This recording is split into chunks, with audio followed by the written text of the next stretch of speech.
Well, welcome everyone to Architecture Fringe Graduate Showcase launch event. I just want to start with a quick sort of introduction to explain a little bit about what the Graduate Showcase is. But first of all, just to note that this event is streaming on YouTube at present, and the recording of the event is also being recorded. So the recording of the event will be available in a few days' time on the Architecture Fringe channel.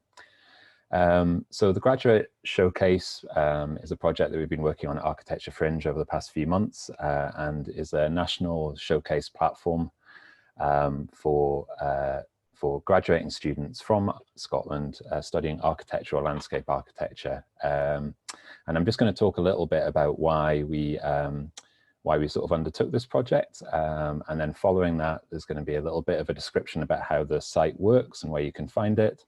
And then following that, we're really delighted to have some students who have work on the showcase to talk us through their projects and explain a little bit about what they've been working on and the projects that are featured there.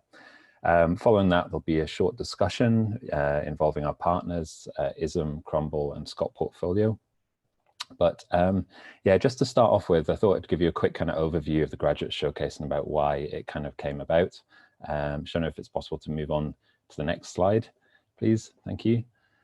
So yeah, to try and give a little bit of context, time for me anyway has been moving in a very funny way of late. Lockdown starting doesn't seem that long ago, yet when you think about everything that's happened in that time, it seems like a lifetime. Everyone will have their own moments during this time that are significant or act as markers during a strange period.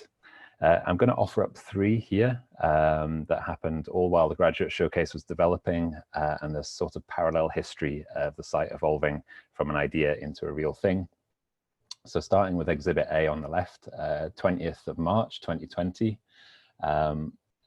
as working at Strathclyde University in the architecture department there, teaching at that point had moved fully online. So we were being issued with guidance such as this, the video clothing guide, what to wear on a Zoom tutorial. This immediately kind of ruled out about 90% of my wardrobe, given that it comprises mainly of Hawaiian shirts and hats. This kind of raises kind of a few sort of questions. It kind of was an interesting kind of juncture in terms of architecture teaching, which moved from a physical studio space into an online-only environment. And whilst not entirely a negative experience, there are obviously kind of different, people will have had different experiences of that kind of transition. During that time, students in the studio responded like fantastically, and it was really kind of amazing to kind of see how everyone kind of swiveled to adapt to these kind of new situations. It does obviously also raise questions kind of going forward as well about the future of studio teaching. And I suppose I just wanted to kind of raise it as a point to think about in terms of how we go into the next year of teaching, and about really kind of trying to value the physical studio space, even though maybe some of these kind of online environments have kind of worked out maybe possibly better than we thought. It also, for us at the Fringe, made us realize that degree shows weren't going to be happening this year.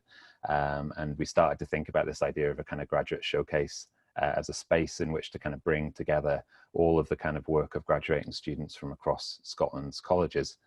Exhibit B, 22nd of May 2020, news breaks of Dominic Cummings' trip from London to County Durham during lockdown. I can't really think of exactly what was happening with the Graduate Showcase at this point, but it did kind of, it was something that kind of got me quite annoyed at the time, so I thought I'd just mention it here. Anyway, that's the extension on the back of his London townhouse, where he couldn't adequately look after his own child, and caused him to have to drive to County Durham during lockdown to what he described as simply a concrete block on his parents' estate. Anyway, moving forward, the 1st of July 2020, and obviously global events are taking place that really make this kind of smaller scale. This all seemed quite small scale and insignificant in comparison. Following the murder of George Floyd and the Black Lives Matter movement, there's been obviously like a wave of kind of global protest. And I think for us in the Fringe as well, we were really kind of impressed by this open letter on anti-racism to the Princeton School of Architecture. There's a link to that in our Instagram bio. And it really helps kind of contextualize, I guess, some of the issues that we're kind of trying to face and talk about in a kind of global context at the moment. It really, I guess, I suppose, a reminder about why and how architecture, politics, and the kind of world that we want to create all kind of interact and intersect. So why did we do this platform? We wanted to create a national platform. We wanted to link up universities and courses to create dialogue and to show the excellent work of architecture students in this part of the world. But we also wanted to create a kind of positive act, one that foregrounds design as a creative, productive and inventive activity at a time when we must rethink how we build, how we create and how our worlds can work better. We're really delighted that so many projects have been submitted, and would just like to say a big, big thank you to everyone who's made this happen. That includes our partners, ISM, Scot Portfolio and Crumble, our contacts, both staff and students at all the universities in Scotland. I do particularly want to say a big thank you to Louisa, Shona and Andy at Architecture Fringe, who've done a massive amount of work to kind of get this project underway, and to James Gregg, who's done all of the site development and coding. But ultimately, the site is no more, no less than the excellent work that it contains. So lastly, I just want to say a big thank you to all of the graduates who have engaged with this project and uploaded their projects to the website. So at this point, I'm going to hand over to Louisa, who's going to talk you through a few aspects of the website. And this is the website address you can just see here on your screen at the moment. So thanks, Louisa. Okay, so if you haven't seen it already, this is our main page. And from here, you can navigate 3 main sections at the top. Next slide. And this is an example of one of the graduate project pages. Next slide. And from this main page, you can, this is what you'll see if you hit the Explore section at the top. You can browse themes, different unis, etc. Next slide. And also from here, you can browse today's featured projects. Next slide. And you can also search the A to Z listing. And next slide. There's also the forum section of the site, so you can browse written pieces and articles. Next slide. And this is an example of one of the articles written by one of our collaborators, Crumble. Yeah, and it's useful to note that there's still space on here for more uploads. So, so from students or tutors or anybody who wants to get involved. So just get in touch if you want to get involved through the website or social media. Next slide. And also want to note that you can still upload your work. We'll keep that open for another couple of weeks. So, and I'm going to hand over to Shona. So thank you to Neil and Louisa. Now we're now getting on to the main part of the event this evening, where we're going to have 5 short presentations, final projects from graduates representing all 5 Scottish schools of architecture and landscape architecture. And they've been picked out for their creative, thoughtful, inspiring designs, drawings and models. Tonight we're going to be joined by Mohannad, Khalaf. Sorry, I'm just going to go back full screen.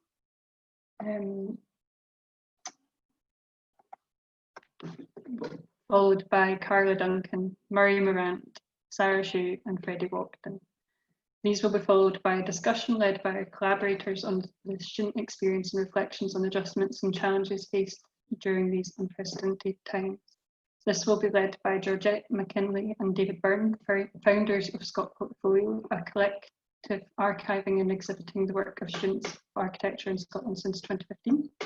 Aoife Nolan, Editor-in-Chief, and Christina Enberg, Designer-in-Chief of biannual independent architecture magazine ISM, founded in Glasgow in 2019 to provoke critical thinking in architectural discourse, and Felix Wilson, Editor-in-Chief of Crumble Architecture magazine in Edinburgh, founded to explore the relationship of architecture with society, culture, and the wider world. So we're just going to dive straight in. So if you could unmute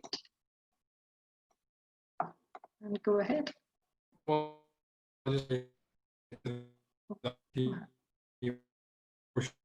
Oh, we're having difficulty hearing you, Mo. Okay, I think we might be getting technical issues from Mo, so I think we should just move on to the next show, and we can always come back to him, just so that we can keep moving. Karla, would you be ready to talk now, and we can see if we can get... Yeah, that's fine, not a problem. Okay, thank you. So if you just let me know when you want me to move slide. Perfect, that's no problem.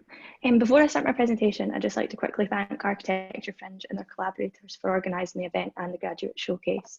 I think I speak for all of the featured graduate students across Scotland when I say we really appreciate the efforts you've put in to put together this incredible platform for us to present our work. So I'm Karla Duncan, an MArch graduate from Robert Gordon University, and I hope you enjoy my presentation. Next slide. Tourism is an area of charged debate not only on Orkney but on a global scale. The islands have experienced firsthand the acceleration of tourism, with more travellers visiting the archipelago each year. Next slide. Located off the northeast coast of Scotland, the Orkney Isles are made up of around 70 islands, 20 of which are permanently inhabited. Next slide. Orkney's residents have a strong sense of identity, which is grounded in the island's unique history and remote location. Next slide. The Isles themselves are renowned for their Neolithic sites and vast landscapes. Next slide. In order to address the challenge of mass tourism, this two-year master's project depicted the design of a caravanserai on Orkney. Caravanserai were roadside inns that provided rests and supplies on ancient transport routes. Despite their simple function, they were critical to the flow of commerce, information, and culture of people around the world. Next slide. Stromness, Orkney's second largest town, is an architectural gem and an inspiration for many artists and writers. Next slide. Both lively and welcoming, Stromness lies in the west of Orkney's mainland, huddled around the sheltered bay of Hamneville. Next slide. The inquisitive minds of the modern traveller seek rich and authentic experiences. This contemporary architectural intervention aims to satisfy these desires through the design of an experiential brewery within the context of Stromness. Next slide.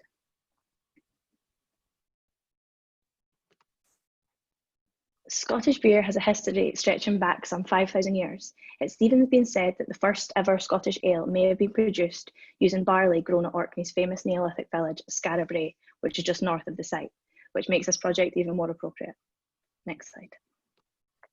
The site boldly presents itself to visitors as they approach Stromness by ferry. Historically, breweries were architecturally distinguished figures of the Scottish townscape. However, recent decades have seen this celebrated production pushed out to the industrial estate. The Stromness Brewery reinstates the position of brewing commerce within a community, returning it to the centre of this working town. Next slide. The brewery sits peacefully behind the town's main thoroughfare, Victoria Road. Its presence generates activity on a high street which is suffering, providing jobs for residents and an additional export for the town. Next slide. Nestled into the sloping landscape, the project is grounded in its simplicity. Next slide. It is defined by its two distinct features, the slope on which it sits and the existing path which runs through its centre. Next slide. The project is composed of two main elements, the brewery and the public house. Next slide. Much like the neighbouring buildings, the brew house is orientated with contours of the landscape, while the public house lies parallel to the road to the rear of the site, addressing the street. Next slide. There is a clear separation between each component. However, a physical link in the form of a brewing school connects both forms below ground. Next slide. A lively dialogue between residents and visitors is orchestrated in a central court, heightening interactivity and intrigue through the exposure of brewing activity in the lower yard and public events in the beer garden above. Next slide. The brewing process and its parameters shaped the design, while its composition was derived to satisfy visitor curiosity from the town below. Next slide. The Bruin School and Museum, located below ground level, facilitate the exchange of knowledge through visitor participation and teaching. Next slide. Within the brew house, specific stages of the brewing process are separated based upon their spatial and environmental requirements. Next slide. It's no secret that beer production utilises a large amount of energy. So for that reason, the brewery design and construction were driven by the desire to minimise energy consumption while maximising heat recovery from the beer production itself. Next slide. The building structural arrangement allows for maximum flexibility and adaptation to cater to the experimental nature of the process. Next slide. Spaces are grouped based upon heating, lighting and ventilation requirements in order to reduce energy loads, while glazing proportions are controlled to minimise heat loss. Next slide. The tectonic composition of the brewhouse was specifically developed for the humid internal environment. Next slide. Materials were specially selected due to their hard-wearing, corrosion resistance and waterproof attributes in order to help achieve the project's environmental agenda. Next slide. Having technically developed my project, the final semester of my 2-year master's provided me with a platform for further exploration into a specific area of my project. So for that, I chose to consider the public house. Next slide. However, in order to fully appreciate the role of the pub within society, I studied the historic evolution of drinking establishments in Scotland, uncovering their critical importance to Scottish culture. Next slide.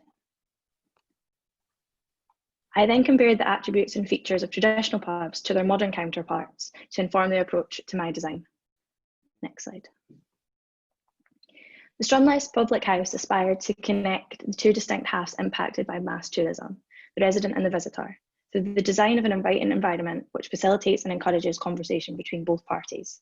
Therefore, expansion and contraction, in conjunction with the desire to capture the essence of the caravanserai, shaped the public house design.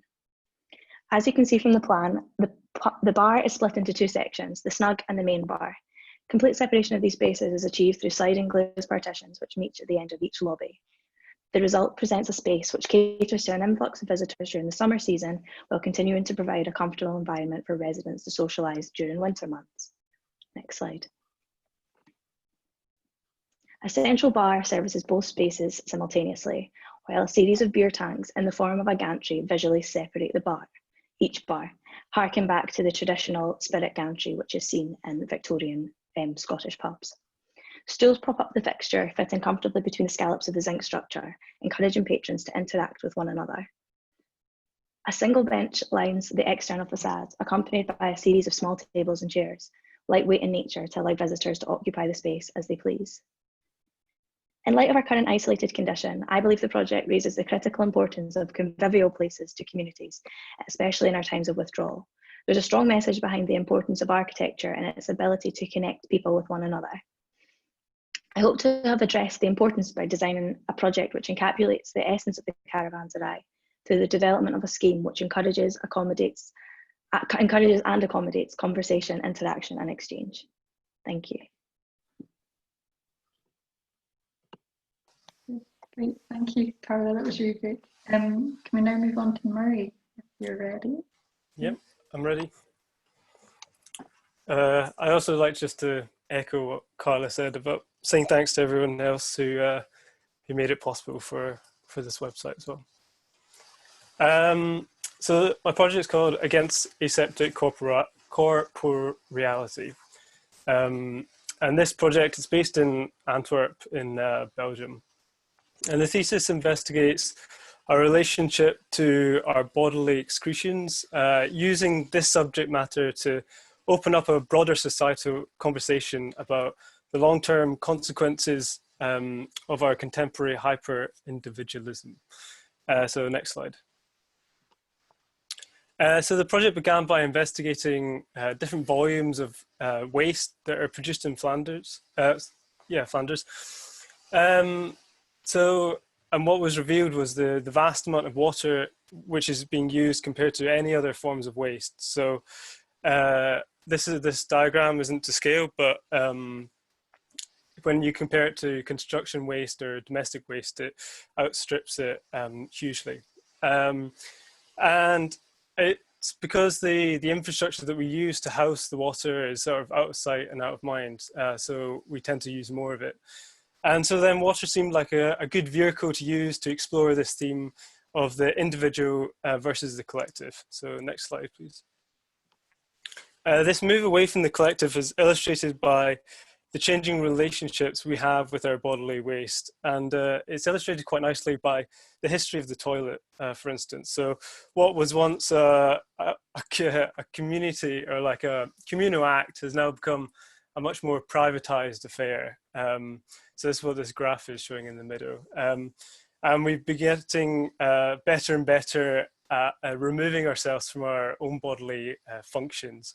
So you take, for instance, the NASA toilet at the end of this graph, and almost acts like a hoover to suck the waste out of you, almost. You don't have to interact with it at all. And these screenshots are from a French surrealist film called Phantom of Liberty by Louis Buñuel. And in this, he changes the roles of the rooms. So the most public room of the house becomes the bathroom, and the most private, the dining room. And he's, he's questioning our social norms and why it is that it's seen as going to the bathroom has to be seen as a discrete, sort of embarrassing act when it's just the same as eating, in his opinion. So next slide. So taking this idea to a larger scale, we see this trend crosses all of our critical infrastructure, and we buried it beneath the ground. So it's out of sight, out of mind. We don't have to think about it at all, even though it's so integral in supporting almost every aspect of our lives.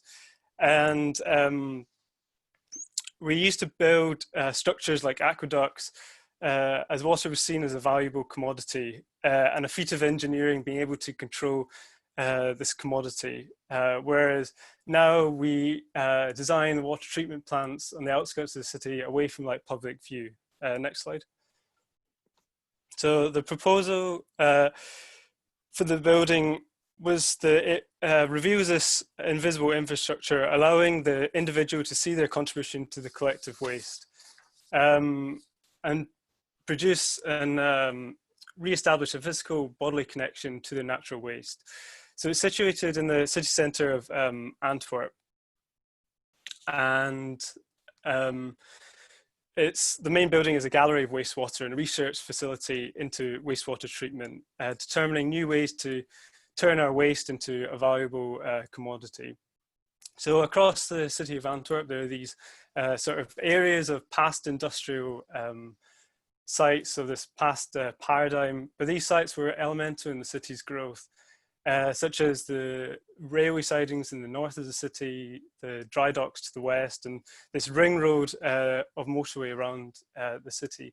And each of these have now been, or are in the process of being, made into parks or green spaces, sort of beautifying the once sort of industrial landscape. And it's almost denying them of this history that they've got, and especially the site in the city centre, the site I've chosen, the triangle. It used to be part of the old city wall, and this was a really dirty place where all the waste would go into the canal, all the bodily excretions, everything. So this thesis is trying to reimpose that idea again. So next slide. So this is the building. So then you enter the building on one side, and then you go through all the stages of the wastewater treatment until you emerge in the waste landscape park at the end. So next slide. And then next slide. That's just the plan. So the main output of the building is to produce products of value from the waste. So you can turn it into bricks, biogas, and fertilizer. And just in the past couple of days, I've been using it for coronavirus. But we didn't always used to have this idea that our bodily waste was indeed waste. We also had a romantic view of it. This painting by a Flemish artist kind of depicts this. It's when the farmers or the workers of the land, they used to go to the city and sell their livestock or their animals, and then they collected the night soil, bring it back to the field, and and so the cycle continued, and it was only because we had a use for it, we didn't see it as a waste. So next slide. So this is inside the building, and then next slide again. And what forms from making this a public building is almost, I call it a waste tourism, sort of, this becomes a public spectacle in the heart of the city. And so next slide.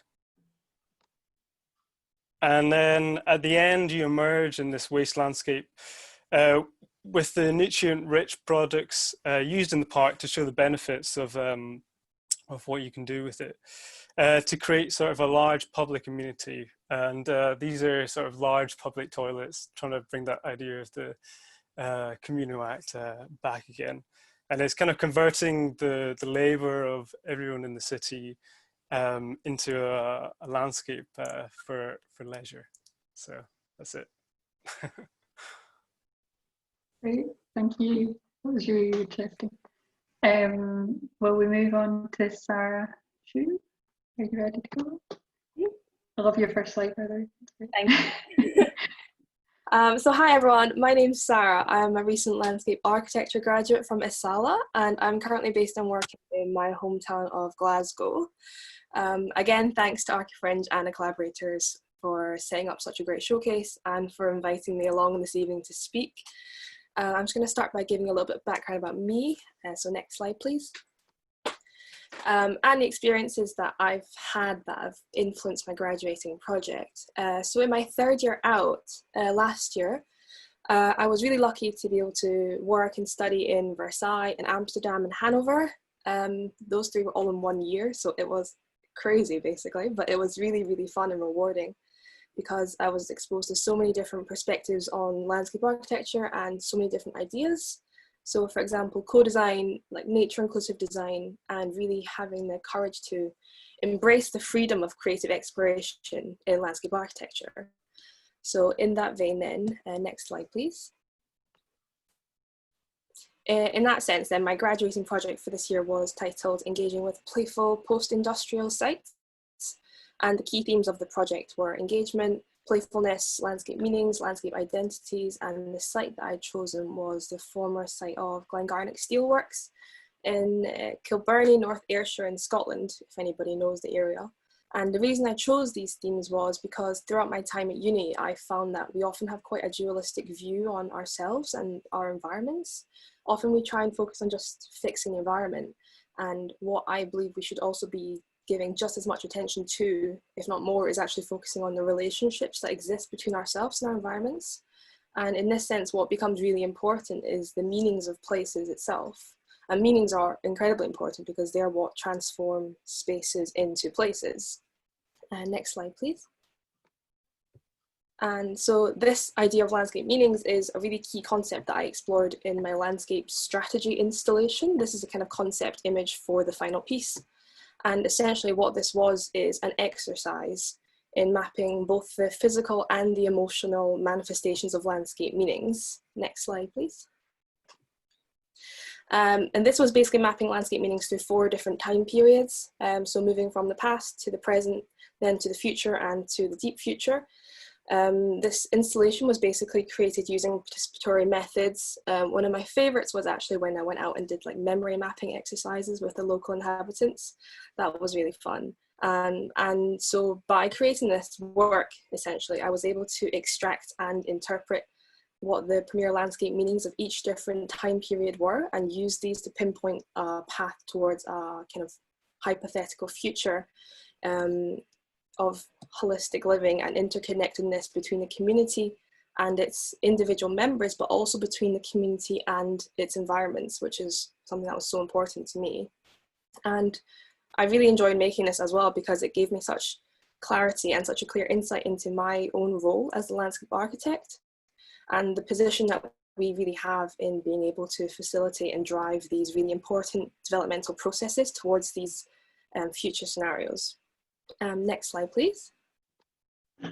So in making these kind of installations and works, I was really able to narrow down my specific approach to this project, which was to essentially design playfully with children and young people in mind, but also in a way that could appeal to the child within every adult.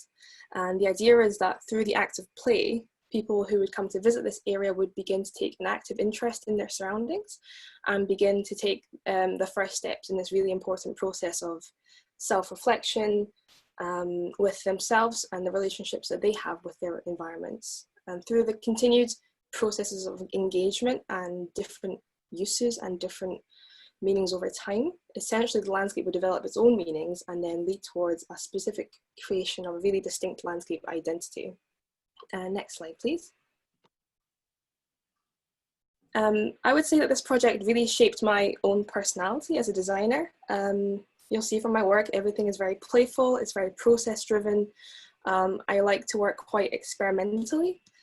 And I really specifically like to create these kinds of visuals that are really full of character and really vibrant and with these quite strong imaginative narratives. This, for example, this image here is an image taken from one of the final areas of the project. And this basically shows the extraction of a meander of water from a nearby river in order to alleviate flooding in the area, but then also opens up all sorts of new and exciting opportunities for bringing the non-human directly into the heart of the human and creating these kinds of opportunities for alternative living.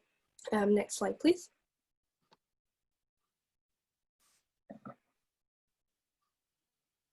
And the same sentiment for this image here. This was essentially a play area that was constructed within the former boundaries of an old steel rolling mill that no longer exists. And this essentially showcases different opportunities for learning through play, showing different approaches to play, and also the idea of building sustainable communities alongside sustainable environments. Next slide, please.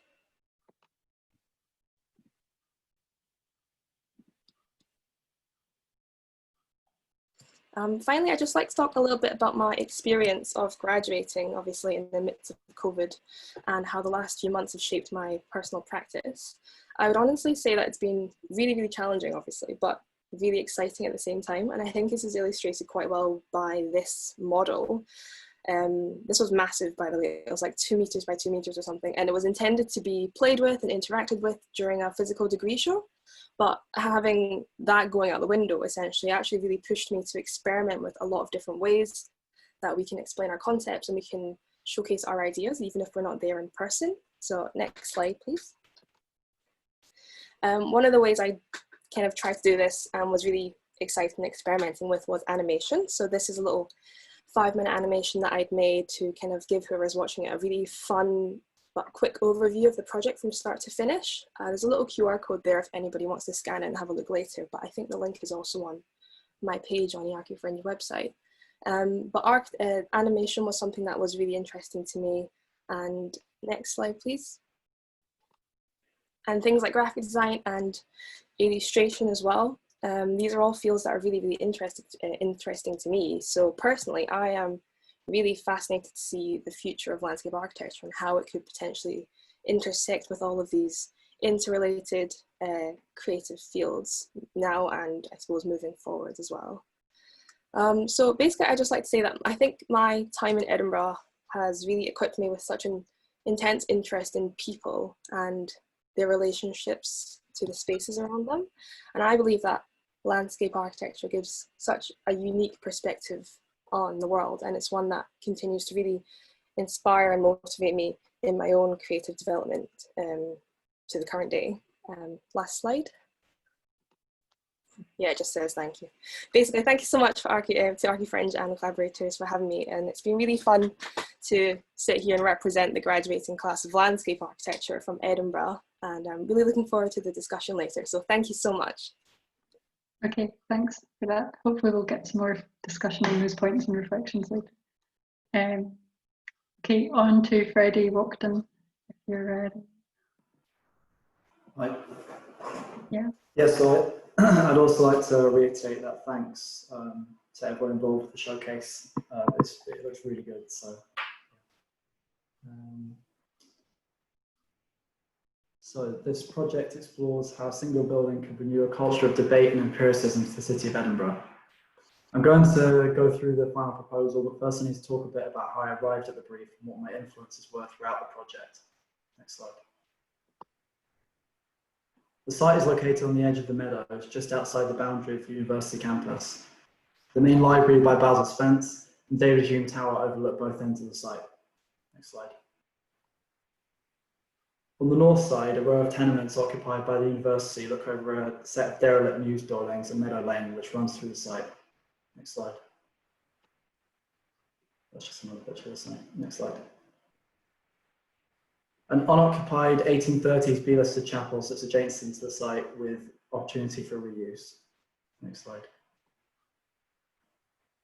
With the site being next to the campus, I began to look into the city's academic history.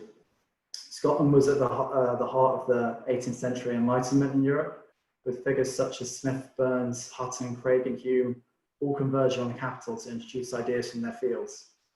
These ideas then became the inspiration for pieces of art, literature and music, which were disseminated back into the urban realm to spark further debate.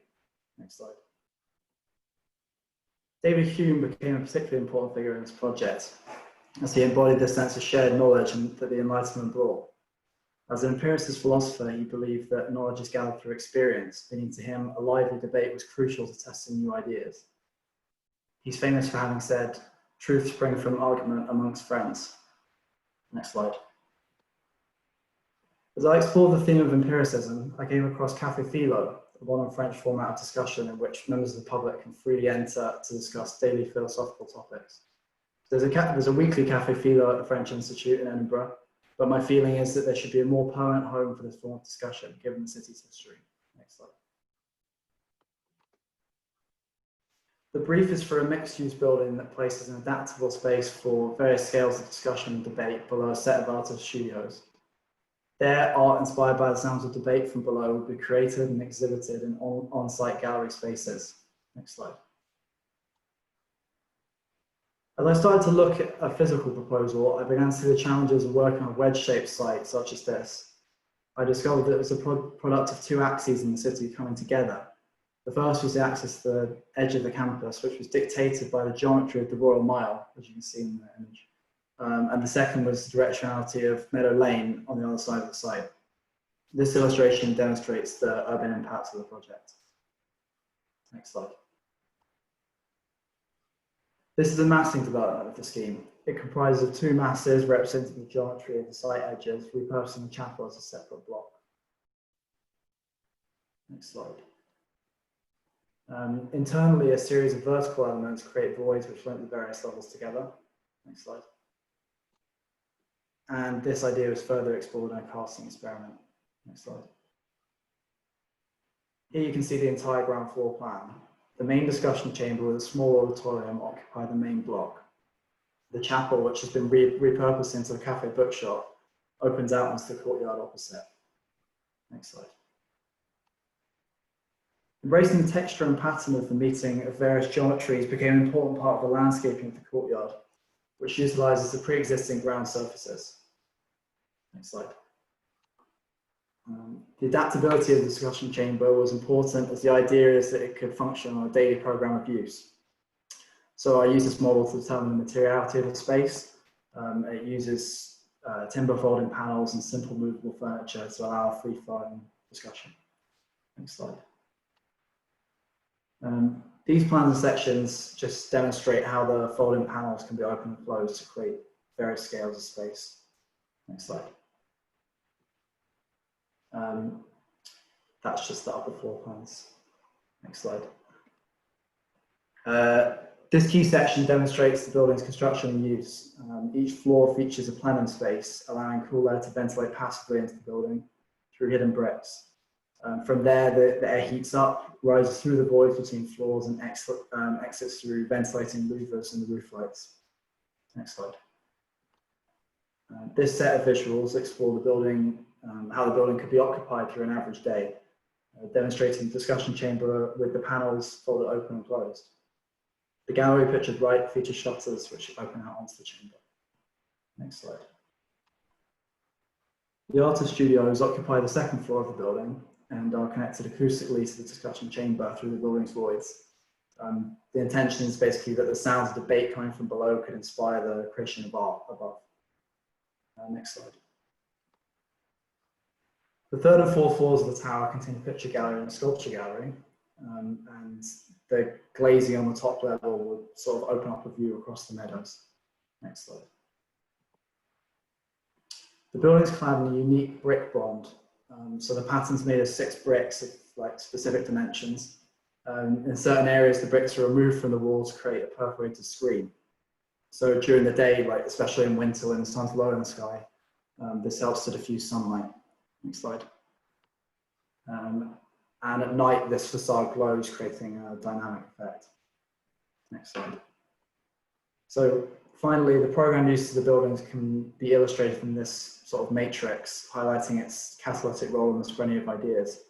The program is split in half between artists and the public, so it creates this notion that one side could not exist without the other. So financially, the building could not exist without the exhibition of art, but such art could not exist without the congregation of people. Thank you. Great. What I'm going to try and do is get Mo back. We can skip back to the start. Mo, you're there now, right? Can everyone hear me now? Yeah, we can hear you.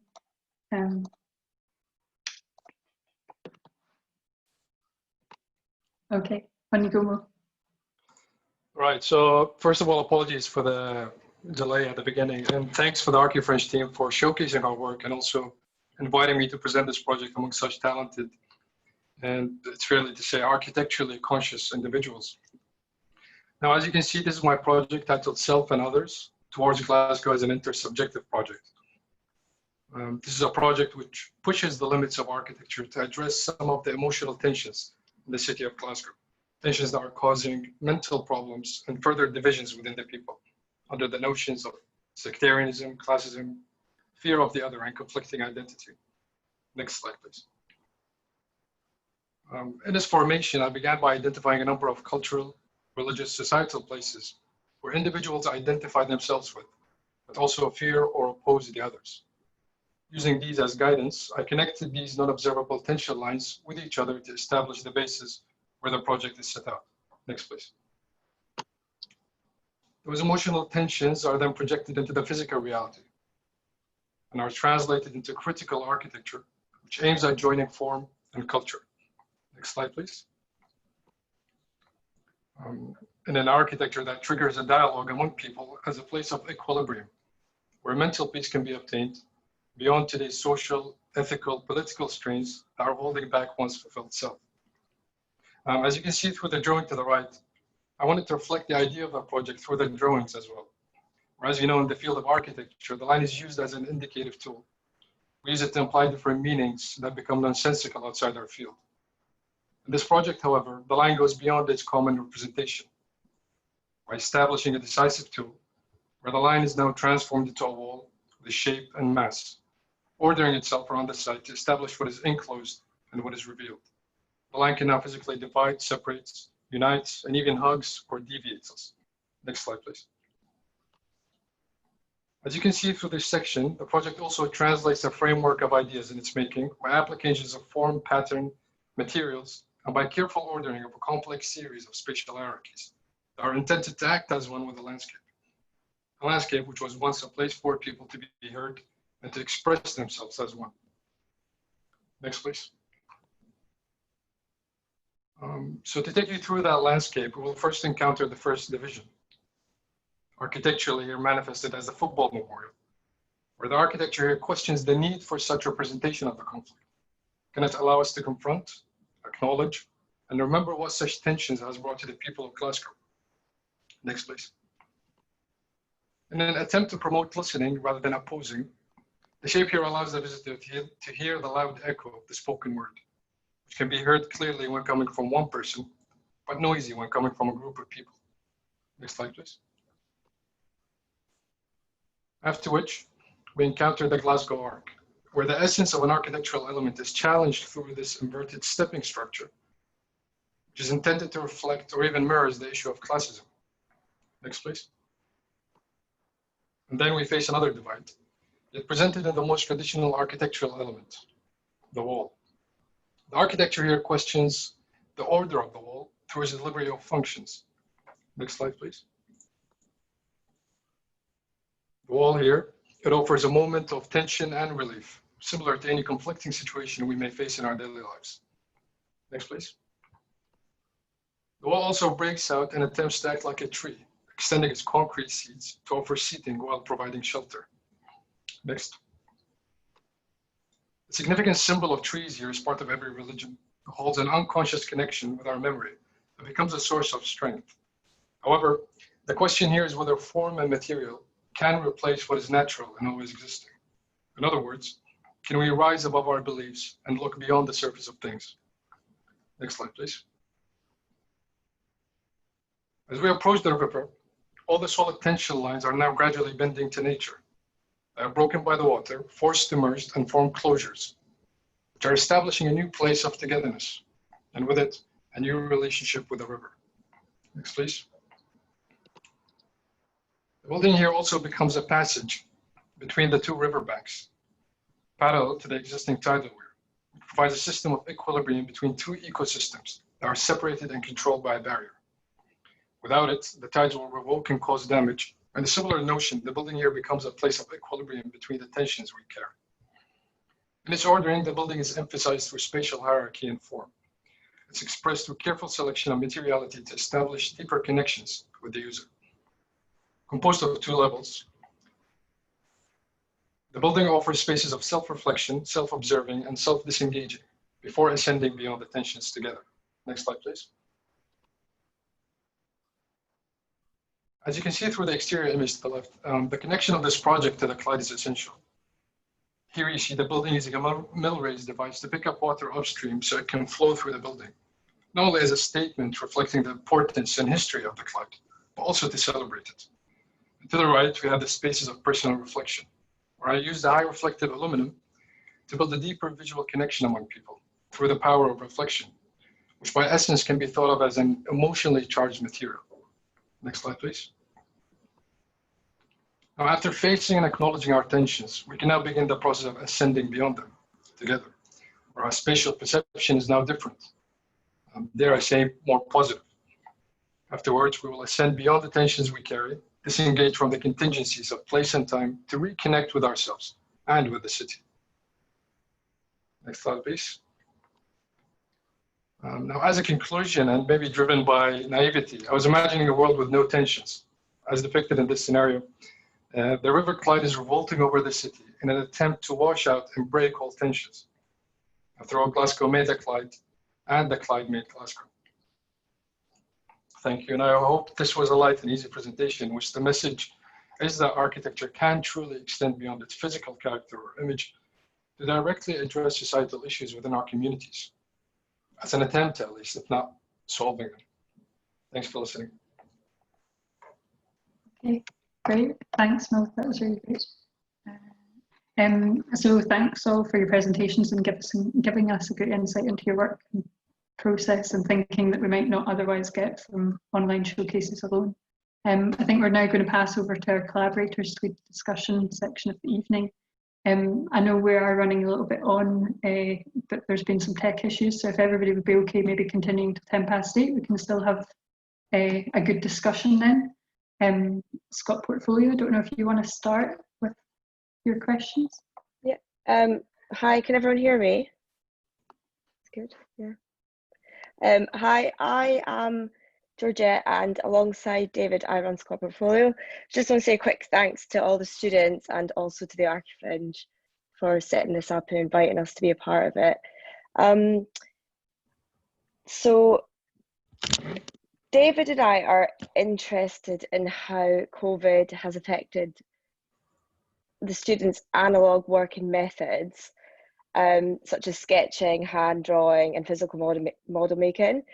And we noticed that Sara touched on this within our presentation and mentioned that she's developed her animation techniques in a positive way, which is great. But we've also noticed and are drawn to Karla and Murray's presentations in their physical models and hand sketches. So we would like to ask them how COVID has affected these methods, these analogue methods, both positively and negatively. And also, do they have any advice for students who wish to develop their drawing and model making skills in a global pandemic? So first, can we ask Karla? and then Murray. Yeah, as you saw from my presentation, I did a lot of models, but because my project was over 2 years, I managed to produce a lot of those models during last semester as opposed to this semester. So I was very thankful in that case. But the idea for my final my final outcome for my thesis was meant to be a 1 to 15, 1 to 12 model of the tap room or the public house that I produced. So I physically couldn't make any at home because of the level of detail and things and access to materials and stuff. I still tested things out using just making sketch models and things. But the positive thing that came out of it was I was able to develop the project in more depth because I wasn't having to physically make it, and I was learning how to kind of portray what I was trying to achieve through digital modeling instead. So although it didn't have the same impact as I would have liked, I still managed to kind of develop that skill. So yeah, could you just pick up on that? Do you think that because COVID happened at the end of your project, that you still managed to do all the design? You used model making and sketching as design tools, but then the actual presentation of ideas came through digital techniques. Would you think it would have been different if it was COVID had started as your project started 2 years ago? Yeah, like absolutely, because I used models to develop my project completely. So the models that I've shown, there were probably dozens of iterations of the different concepts and things. So they really did help me get inside the project, and I don't think I could have done that through a digital model as well as I did. So yeah, I'm quite lucky that it didn't hit at the time that I started. Cool. Okay, thanks. And Murray, can we ask the same question to you? Yeah, I would say kind of similar, although when the COVID hit and the studio shut, I didn't have a building yet. So all the thinking of the ideas had been done, but I needed, it was going to be the production that I kind of missed out on. So I really wanted to do, again, a lot of models. So I had to sort of rethink that. And a lot of the digital software for the first couple of months, I think it was, I didn't really have anything until the school kind of sorted something out. So I really just went on hand sketching for a lot, and what I could have salvaged, what kind of sort of sketches I scaled sort of printouts that I'd salvaged from the studio. But I think it was also kind of positive because I was just doing that and I had no other, we were gonna have to hand in some written work, I think, as well. And that got pushed out the window. So I just had to focus on the design. So it actually made it probably a better project in some respects because I had probably less time pressure in the end. But yeah, because we noticed that you in your presentation that you just kind of photographed your sketchbook, which perhaps is that because you didn't have a scanner and you just photographed the sketchbook page? Because it's nice and it's a nice way to do it, because it's almost like working from home is a bit less formal and you feel like you can quickly, you know, if David and I have discussed it as working as practicing architects, that if we are trying to explain an idea, we'll just pick up our phone and photograph a sketch in the book, whereas in a studio you might be like, oh, I'll scan it in, I'll take out all the grey bits. And they are actually scans. So but yeah, kind of you know, from a home scanner, so I don't know, I just kind of I thought it was quite quick, but I didn't really Photoshop it, so it kind of is Photoshop, I guess. Okay. So, oh well. Sorry, I didn't really make you game. Murray, or anybody, in fact, did you continue to have tutorials when the university got shut down? Did you use that hand sketching process? Was that beneficial to you in tutorials, or did you continue with digital? Is this to me, or you know? Well, maybe with you, Murray, because we're on the topic this week. Okay. I think we only had one tutorial because when COVID happened, GSA said that teaching had stopped. So we were left in the dark for a while before they figured out like a school-wide policy to carry out. So The first tutorial I had was basically, I think it was a week before I handed in. So it was literally just by yourself sort of thing. So that's, I guess, you know, it actually allowed you not to have to go back to the start again, as what most tutorials end up with. So I guess you progress quicker when you don't have a tutorial. This leads very nicely on to some questions we have regarding discussion and how COVID has changed how work is discussed through a lack of studio culture and also digital communication. Maybe Freddie, you could expand on maybe how your work was altered or changed through discussion, especially as what you're creating was a centre for discussion in our pre-COVID era.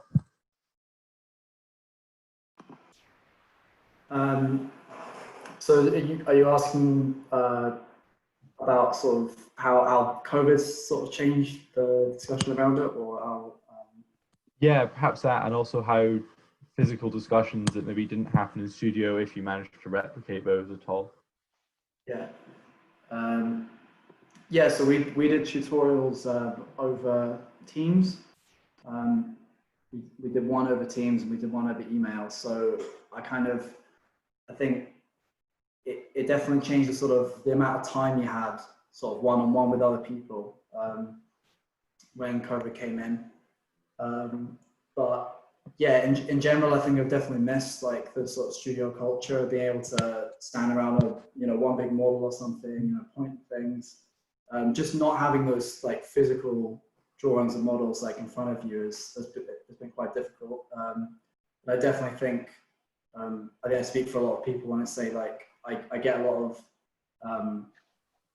of ideas like bouncing back off of other people, and it was quite difficult to, I had my housemates to ask questions to, but apart from that, it was kind of tough. So yeah. Yeah, thank you. Maybe Mo, you could also expand on some of this with your project being based on tensions and conflicts within a community and using a built environment to help aid perhaps discussion and engagement. How your experience of certainly the whole situation with COVID really put us all in a situation where we started to face, different tensions. And that kind of, for me personally, reflected on the project as well, because I started, to think, well, you're trapped in this confined space, yet you are, required to be creative and deliver some sort of really high-end product for the university. But also, I think we've been fortunate enough through our tutorials and with our tutors to have some sort of a really good engagement through this platform. So through Zoom, sharing the screen and even, discussing on the screen, whether it's a sketch, whether it's an image, that really kind of helped elevate, the discussion and sort of guiding us and equally them, so that we all cope together in this situation and, continue to produce rather than just sit back and,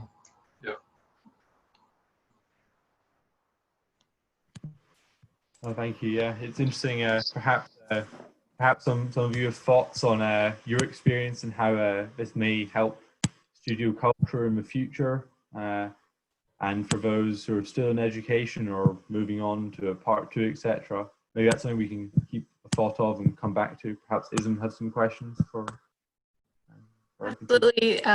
It's so interesting to hear your experiences now, like during COVID time. We're quite interested in identity currently and how identity kind of shapes design. And especially Sara, I thought your project was very interesting in how you kind of had to deal with maybe changing the way you are as a storyteller, because you had to change from a physical presentation to a digital, and it would be interesting to hear more about that if you would like to talk about that. Sorry, first of all, thank you very much for your question. I mean, in terms of us moving to online teaching, I think I was maybe similar to some of you. We had like one tutorial via Teams, but then the main issue that came out of it was just like no one really knew what was expected because we didn't have each other to bounce off in studio, but which also kind of made it easier because if you don't know what's expected, you can really do whatever you want, which is kind of the way I took it, which meant that when I was looking into all of these different ways of showing things and kind of communicating ideas, a lot of it was also because of the themes I'd chosen, so specifically playfulness and things. I wanted all my graphics and I wanted the way my project came across to be very accessible. Even if you're not specifically an architect or a landscape architect, it could be just something that you look at and think, oh, that looks like fun, because it really marks the identity of that specific place. Like, it's not just about showing what your design is, but it's about showing what it could be as well, because in the end of the day, like, it's the people who are living there who are going to be using it, and it's what they're going to make of it once it's built or constructed. So that was really the thinking behind my specific style, I suppose, and that's how everything kind of tied in, the themes, which then influenced the style that I chose, and it's the style that I now essentially continue with in my personal work. And do you think you'll interact differently, like having learned through this experience? Do you think you'll interact with communities in a different way moving forward as well? Yeah, certainly. I mean, well, I've kind of switched careers now, unfortunately. Sorry, I'm now a graphic designer. It was like kind of through doing all that work that I realized like this is actually what I really love doing. But like my background in landscape architecture is so unique, and it gives me such a different perspective. And currently I'm working with this a small architecture studio in Glasgow, and they work primarily with children and designing playful spaces, which is coincidentally exactly what I'm interested in. And they work a lot with community as well. So I think in terms of the way that the way I did the project in uni and what I learned from that, I think I do have a different perspective on what it is now to interact with people who are living in a specific area. And I think I'll be interesting to do that in also like the real world. I think in uni you're in quite a bubble, and you're told about all these different ways of doing things, but you don't necessarily get the chance to try it out yourself, or if you are doing it yourself, it's not the right way of doing it. So I think I'll just have to see how it goes. But certainly, yes, I think I'll definitely approach community and engagement in a different way now, having done that project.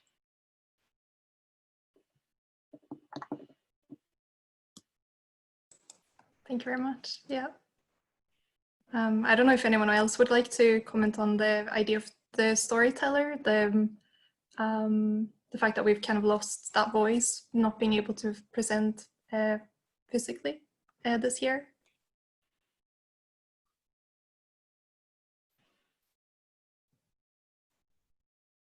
I think it made me design or think about the output a lot differently because it wasn't a physical show. And especially as well that, I don't know how it worked for the rest of you, but we were only marked on what we last had at our last tutorial. So they didn't mark us on anything that we'd produced since the studio closed. So again, anything that we did produce was only for ourselves, and we weren't really going to show it to anyone else, I guess. So until now. So I think it really did make you decide what you wanted to spend your time on differently, rather than what your tutors, I don't know, picked out for you or something like that. Just to add to Murray there, I think there are some things that you just can't replace. So that moment when you're standing and presenting and you're pointing at your physical model and you're engaging with the people who are, happily listening to your project, I think that is really crucial to students as they gain that that end fruit of their work, where they're standing there really happy to present what they have worked really hard to present. So that is definitely you can't replace. But on the other hand, I mean, we're also lucky to have platforms as the Fringe and also at our universities who really took the initiative to showcase our work, which is also great for us to have. So if we weigh it, I think there's good and bads, but definitely there are things that you can't replace via Zoom, pretty much. I wonder if more people see your work because it's online opposed to a physical degree show. I don't know. I think for us that would be true because nobody really travels as far as Aberdeen to see their work, or if they do, it's very few people. So we're quite grateful for kind of all the platforms, and we made our own kind of website to showcase our work too. But it was quite, I think our work has got out a lot more than it would usually.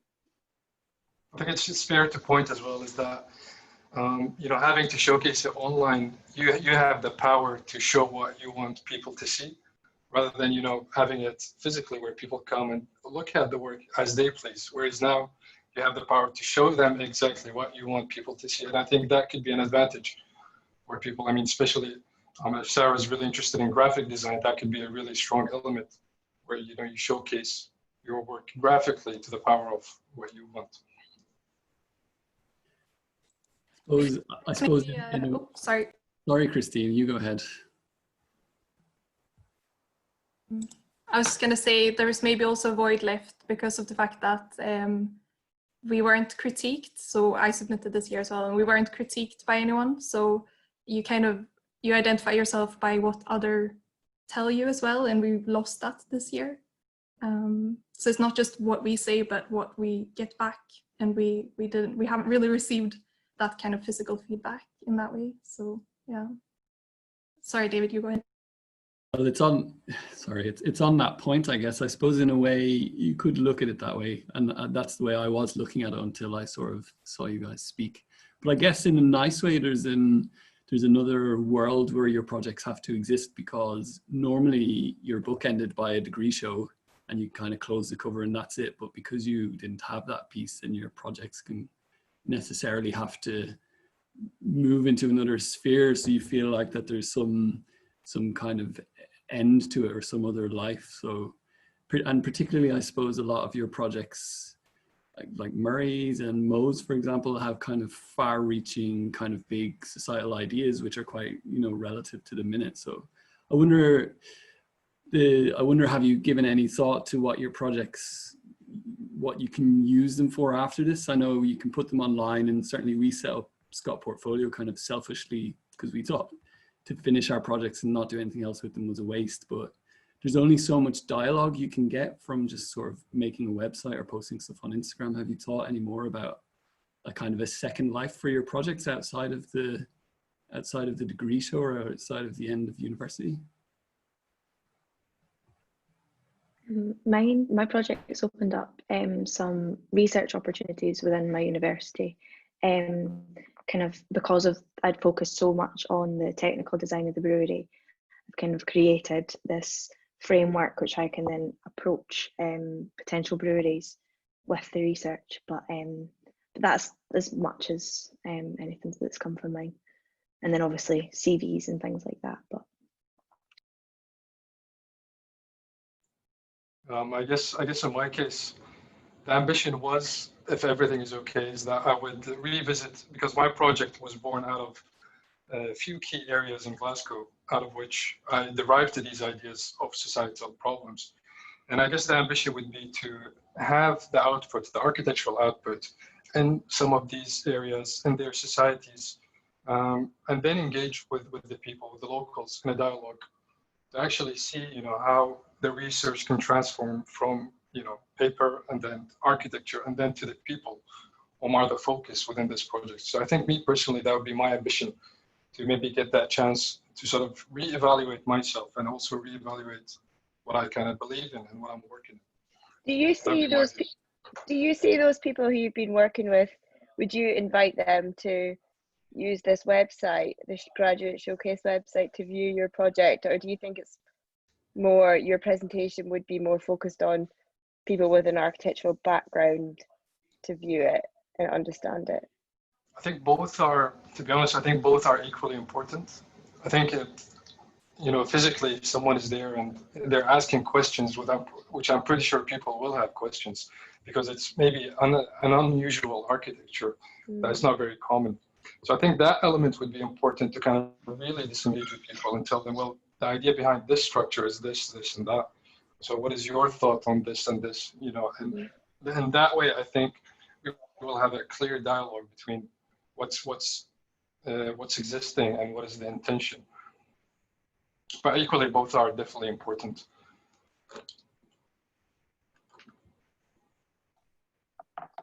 Okay, if that's sort of it might be a good kind of point to end and just sort of say that we are hoping to have a few more activities coming out of this website. This is just the launch event, so I'm just going to turn my paper back on. And yeah, we'd welcome thoughts from all of you here and in the audience and anyone else that's viewing the website for how we can actually start up that activity. We've had discussions of having crits and things too, and opening up the discussion that way, whether that's grouping projects together in terms of like the categories that they've been put under, and that can create this dialogue between all the schools of architecture, which hasn't really happened up until now, which is really good. Can I just thank all our contributors this evening for a very insightful evening, for the input from our collaborators and the questions that you guys have been asking as well. It's been a really great discussion, and we're looking forward to more happening soon. Just as we said at the start, this event has been recorded, and it will be available on the website, on the YouTube channel in a couple of days, together with our other talks from the Fortnight Fringe series. We're going to be back in a couple of weeks with a look at contemporary cultural scene in Edinburgh with Morgan Cunningham and Janine Matheson. And until then, we hope you all have a lovely evening and a good night, and thanks for joining us.